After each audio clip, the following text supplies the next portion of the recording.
सिब्बल यांनी केलेल्या युक्तिवादावर न्यायमूर्ती जय मल्ल्या बागची यांनी देखील काय टिप्पणी केलेली आहे ते सुद्धा आपण पाहूया।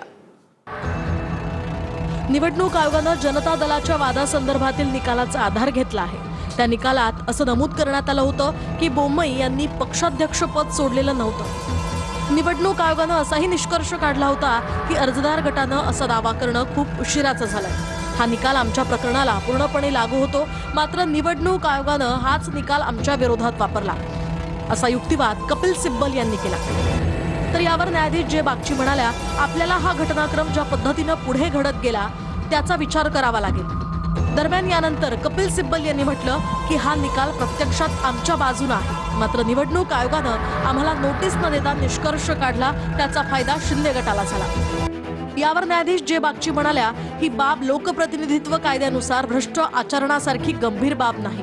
मुख्य समस्या 10व्या अनुसूचीच्या अंमलबजावणीशी संबंधित आहे। विधानसभा अध्यक्षांना एखादी विशिष्ट कारवाई विशिष्ट कालमर्यादेमध्ये करण्याचे निर्देश न्यायालय देऊ शकत नाही। तर यावर कपिल सिब्बल म्हणाले, मात्र न्यायमूर्ती नरिमन यांच्या निकालात याच्या उलट भूमिका मांडण्यात आली आहे। तर यावर न्यायाधीश जे बागची यांनी असं म्हटलंय, मात्र की होतो निकालाच्या पार्श्वभूमीवर न्यायमूर्तींनी हा प्रश्न मोठ्या घटनापीठाकडे सोपवण्याचा संदर्भ दिलाय।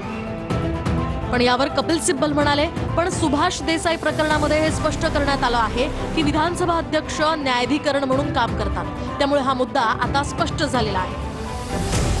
यावर न्यायाधीश जे बागची यांनी म्हटलं, अपात्रतेचा प्रश्न विधानसभा संपल्यानंतर संपुष्टात येतो, मात्र राजकीय पक्ष अस्तित्वात असेपर्यंत पक्ष चिन्हाचा प्रश्न कायम राहतो। राणा प्रकरणानुसार अपात्रतेच्या निर्णयापूर्वी घडलेल्या घटना संबंधित ठरू शकतात। दरम्यान यानंतर कपिल सिब्बल म्हणाले, तो मुद्दा पक्षातील फुटीशी संबंधित आहे, अपात्रतेशी नाही।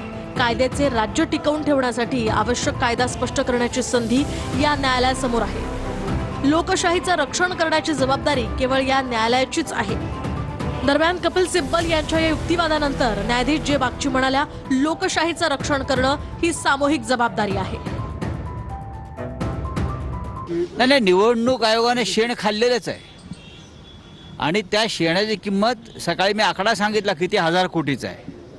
हा भ्रष्टाचार आहे फार मोठा, देशाच्या संविधानावरती हात ठेवून केलेला हा भ्रष्टाचार आहे। मी तेच म्हणतोय की पूर्णपणे बेकायदेशीर एक मार्ग, हा बेकायदेशीर मार्ग त्यांनी तयार केला, त्या मार्गावरून ते गेले आणि एका बेकायदेशीर गटाला पक्ष म्हणून मान्यता दिली आणि चिन्हही दिलं आमचं त्यांना।